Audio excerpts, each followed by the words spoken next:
Summary of Psalms 81 to 87 NLT. Psalm 81, a call to worship and a reminder of God's past faithfulness. The psalmist invites the people to praise God and remember his deliverance of Israel from Egypt. It also includes a lament over Israel's disobedience, urging the people to listen to God and follow his ways for their blessing and prosperity. Psalm 82, a psalm addressing the injustice in Israel's leadership. God stands in judgment over the God's likely rulers or judges who have failed to defend the weak and uphold justice. The psalm calls for divine justice, declaring that God alone is the true judge and that he will hold the unjust accountable. Psalm 83, a plea for God's intervention against a coalition of nations that are conspiring against Israel. The psalmist prays for God to act as he did in the past, defeating Israel's enemies and vindicating his people. It is a prayer for God's glory and justice to be revealed through the defeat of Israel's adversaries. Psalm 84, a psalm expressing longing for God's presence. The psalmist expresses deep desire to be in the house of God, finding joy and peace in his presence.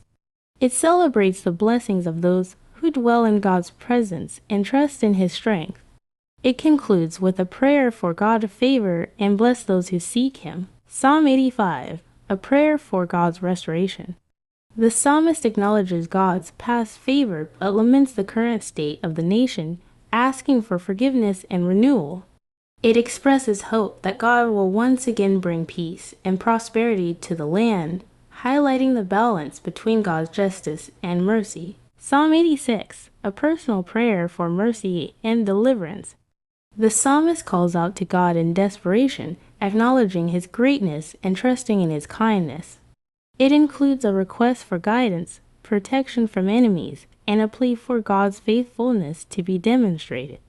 The psalmist expresses confidence in God's ability to answer and deliver. Psalm 87, a celebration of Zion, the city of God. The psalmist praises God for choosing Jerusalem as his dwelling place.